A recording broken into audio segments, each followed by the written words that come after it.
Hi, this is Barry here, and you are very, very welcome to today's episode of the Passion to Profits podcast. And in today's podcast episode, we're going to talk about creativity, and we're going to talk about you being creative. Now, right now, there probably is a mental shutter that's come down, and that's said to you, you're not creative. Everybody else in the world is creative, but you're not creative. You know, creative people are the people who write songs, who write books, who draw, who paint, who sculpt, but you are not creative. Now, I think when it comes to the word creativity and being creative, we think that is creative. But there's far more parts to being creative than just the arts. Because you're going to find in your passion business, you are probably not going to be writing songs. You might be maybe writing some books. You're not going to be painting or you're going to be drawing or sculpting or any of those things. But what you will be doing is you will be solving problems. And solving problems most times involves creativity. So just because you don't see yourself as being talented that way, that doesn't mean that you can't be creative. Now, what I'd say to you is that you don't need to go racing off to, buy books on creativity, how to be more creative, or that you need to watch videos or go to seminars. You have a wealth of knowledge already in there on the hard drive in your head.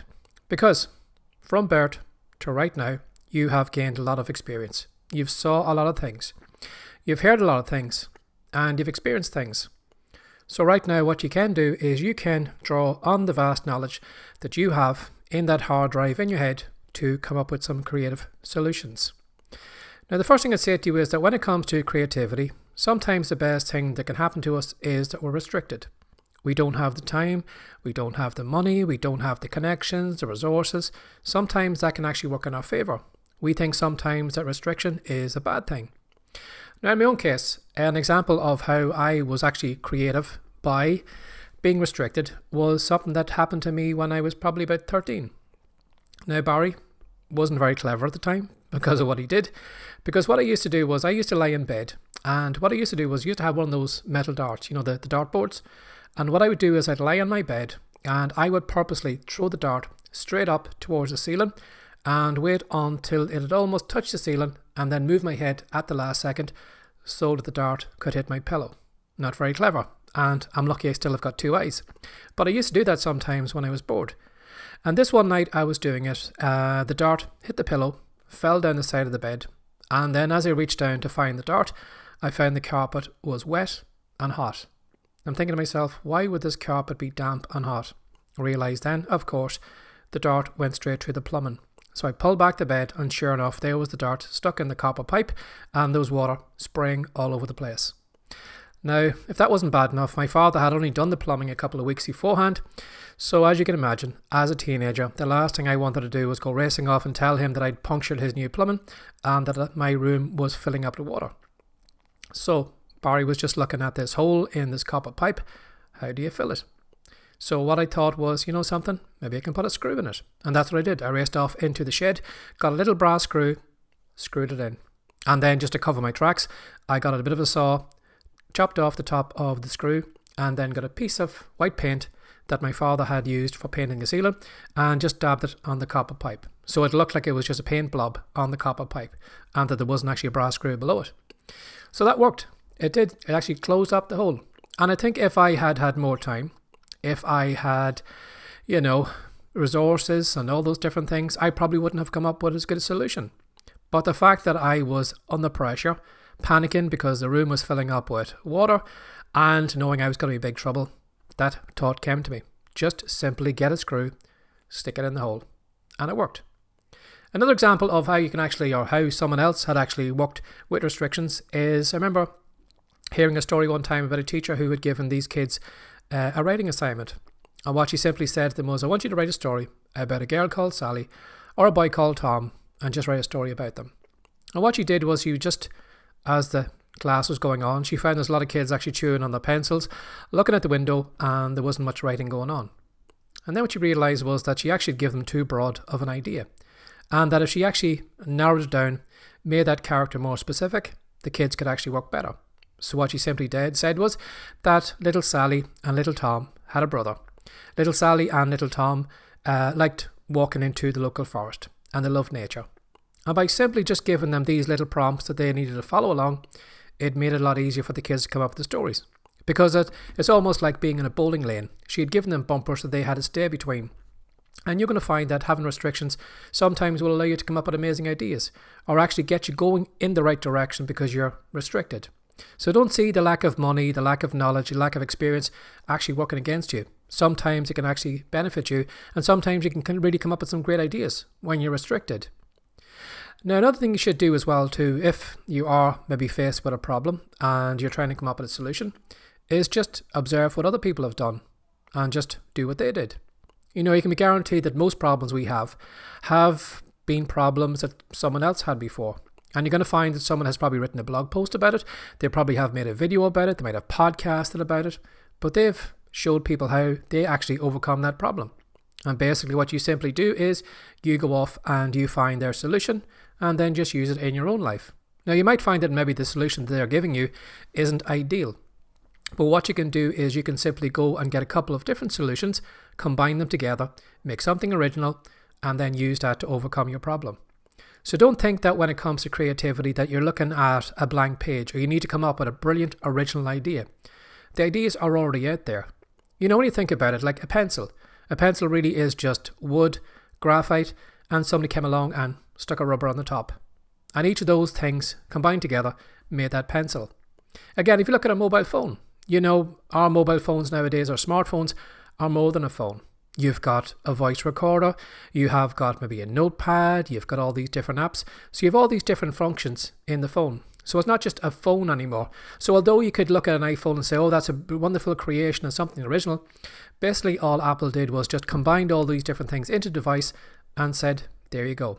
And that's what you can do as well too when it comes to coming up with creative ideas, is just see, can you combine other things that people have done, and then you can use that then for your solution.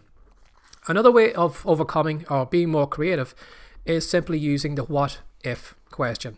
Now, this was something I used to use when I was writing my fiction, and it really helped me come up with characters and come up with storylines. So for example, maybe if I was writing maybe a kid's book about a talking dog, I might think to myself, well, what if the dog could talk? What would happen to the dog? What would people think? And basically that little kind of what if prompted me to come up with ideas for the fiction book.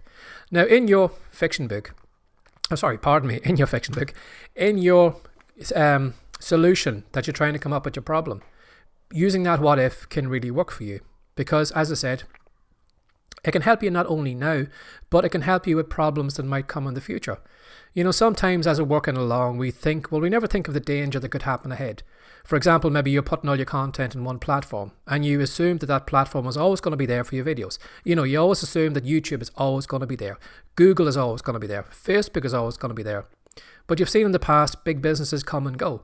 So you can't be guaranteed that maybe those businesses are going to stay there for eternity. So what you need to probably do is you need to ask yourself what if questions. What if Facebook closed down tomorrow? Where would I put my content? What if YouTube closed down? Where would I put my videos? What if I couldn't podcast anymore because maybe somebody else was using my room? Where would I podcast? So by asking yourself what if questions, sometimes you can actually prepare yourself for things that might happen, so that if YouTube ever goes or Facebook ever goes, or if you haven't the ability to use a room to do your podcast, you're already prepared for it. So you're already thinking ahead and coming up with solutions, and that can be a creative way too. Just simply thinking ahead. What if? What if I can't get in front of my audience? What if I lost my email list? What if I couldn't write ebooks anymore? What if I suddenly got a disability? And you're going to find that kind of limiting yourself that way might actually open up new opportunities that you mightn't have thought about before. You know, I remember the great Dan Kennedy saying one time that when he was coming up with a business idea, he actually had a route A that he thought was going to be his route to success. And what he found over time was that something actually happened that blocked off that route A, and he couldn't get further. And what he had to do was he had to think, about this problem. How could he actually get around it? And by thinking and being creative in his thinking, he actually came up with a route B, and he found that his route B was actually more successful for him than route A. So by using things like what if, sometimes can actually maybe maneuver you into a better business, or maybe doing your content in a better way, or coming up with better ideas. So if you do find maybe sometimes you're just thinking to yourself, well, how do I get around this? Just think about what if.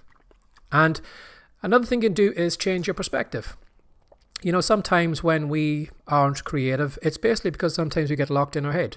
and we look at ourselves and say to ourselves, well, I'm Barry, and Barry isn't creative, so we can't come up with ideas. But sometimes actually taking yourself mentally out of your head and putting yourself in someone else's head, it'll allow you to be more creative. It'll allow you to change your perspective and see it in a different way.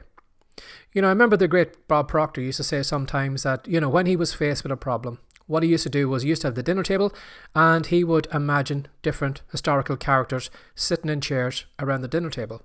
And what he would do is when he was faced with a problem, he would simply get off his seat and then he would sit in the next seat and he'd think to himself, well, how would Earl Nightingale, what would he do with this problem? Or he might look at move on to the next seat and say, well, I'm now Napoleon Hill. How would Napoleon Hill overcome this problem? How would Andrew Carnegie overcome this problem? And by simply changing where he was sitting and changing the way he was thinking, he was looking at the problem from different angles. So sometimes changing your perspective, looking at your problem from somebody else's point of view, it might actually allow you to be more creative. Maybe taking yourself out of your head and maybe putting yourself in your followers' head today might allow you to come up with some creative ideas for your content. What is your follower looking today in content? What products are they looking for? What are they looking for you to say or do? And by taking yourself out of your head today and putting yourself in someone else's head, you're going to find that you're going to become more creative because you're changing your perspective and you're seeing things through their eyes. So try that out if you are, sometimes suffering with creativity or lack of creativity. It's sometimes because we have this mental block that we don't see ourselves as being creative.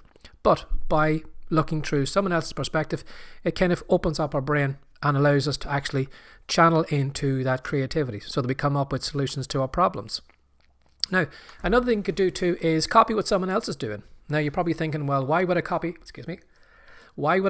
anything someone else is doing? Isn't that going to be copyright? But what you can do is you can copy what someone else is doing and then make it your own. Again, going back to the iPhone, they copied all those different apps, all those different features, and then put it in their own phone and made it their own way. So you can find sometimes that maybe if you come up with a solution, it can be maybe somebody else's solution, but you can put a spin on it. You could find that maybe the solution that you have found for your problem could be something that is in a completely different niche. It could be something that somebody else is using way over here and that people in your niche or business don't even realize it's there. Again, maybe something like, for example, maybe the big thing in AI at the minute. You could find that maybe nobody in your business is using AI, but you looking outside your niche and seeing how florists use it or seeing how some baker use it or someone else use it, and you realize, something, I could copy what that florist is doing, or I could copy what that baker's doing with that AI, or I could copy what that person's doing, take it into my business and then do my own unique spin on it. So again, you're not going back to the blank screen. You're not having to come up with ideas. You're basically taking what somebody else has already done and making it your own, or combining a lot of these ideas together and then making something unique, but making your own, putting your own spin on it so that you're not actually copying because it's totally unique idea. Sometimes maybe creating a creative space can help you as well too. Sometimes, again, like Bob Proctor moving around the chairs, sometimes if we kind of sit in a different place, we get more creative. Sometimes when you're sitting down maybe your laptop and you're just looking at the blank screen, your creativity doesn't come. But you find that maybe when you're in the shower or maybe you're taking the dog for a walk and then all of a sudden you've got idea after idea after idea coming to you. Now what I would recommend is if you do go walking or if you are in the car, do make sure you bring maybe a packet of post-it notes or a little notepad or something like that, because creativity can happen at any time and it usually happens when we don't want it to happen and when we don't have a pen and paper. So do make sure you have a pen and paper or you have your smartphone where you can take a note of the idea before it's gone, because you can be guaranteed that that idea will probably only be at the front of your mind for a second or two and then it's gone forever and you're never going to remember it. So make sure if you have a creative idea, get a pen and paper, get your phone out, even do a voice recording, but record that, because you can't be guaranteed that creativity is going to work away from what you normally work with. So by changing maybe where you're working, or maybe going back old school, just going to pen and paper. Sometimes when we have electronic devices, sometimes it leads to distraction, but sometimes it doesn't allow us to be more creative. You could find that maybe just getting a notepad and getting a couple of markers or a couple of coloring pencils or a couple of pencils and just doodling around. Just kind of, just doing the odd wee doodle sometimes can start opening up this creativity. We can ask ourselves a couple of questions and then all of a sudden we're away. And that's because we're kind of working in a different medium that we normally would do, or working in a different place. So try that out sometimes if you are lacking creativity. Go for a walk, Sit in a different room, maybe just change the device you're working on and see does that allow you to be more creative and have ideas coming to you. And then what I'd recommend you do is an easy way to come up with more creative solutions is to brainstorm by simply asking yourself, like, what's the worst content I could make today? If I was going to create a video today and I couldn't think of a video today, I'm thinking, what'll I make? What I could probably ask myself is, what's the worst video I could make today? What's the shortest video I could make today? What's one point I could share with my audience today? And straight away there, I have got 2 or 3 different ideas for content just off the top of my head, without even actually sitting down long and writing it at all. So by asking yourself questions like, how can I maybe combine these 2 ideas together? How can I make this thing bigger, smaller, better, combined? You're going to find that it's going to give you an idea. So ask yourself questions like that. Questions like, what's the worst way I can do this? What's the best way I can do this? How can I maybe argue with what I've already said before? How can I give a different opinion? How can I maybe take someone's content over here and this content over there and combine them together? Or how could I maybe take someone's product over here and someone else's product over there, combine them together and make my own unique product? So by simply sitting down with a pen and paper and just asking yourself those simple questions, you're going to find that it'll open the little floodgate, and then all of a sudden you'll have a lot of creative ideas coming to you. And then finally, take action. There's no point in you being creative if you're not taking action on your ideas. I think sometimes when we have these ideas of our own, we don't take action on them because we see them as our ideas. And if it's my idea, well then it's not going to be a great idea. But you're going to find that some of our ideas that we just throw away, that you think are no good, are sometimes some of our best ideas. Because the idea that you might think is terrible could be a brilliant idea to someone else.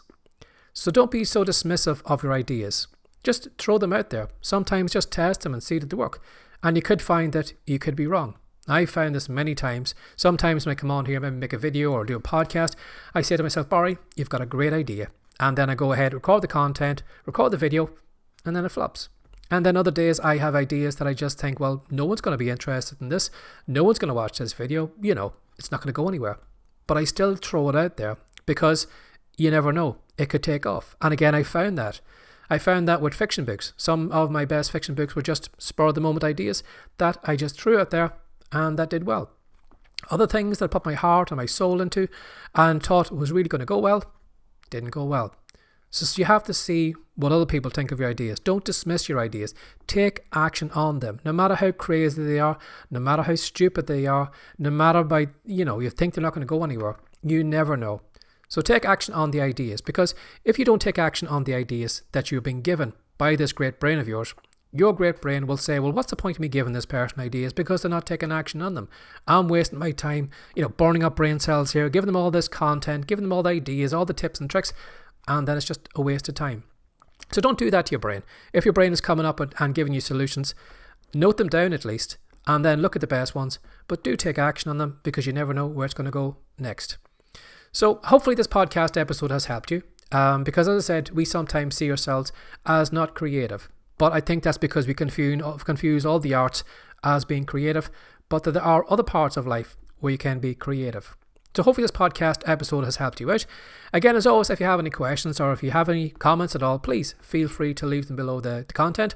And if you get into the show notes, you're actually going to find the new podcast book series that we have on the Kindle store. And what we've been doing this past couple of weeks is we have been taking specific podcast episodes and then writing Kindle books about the topic.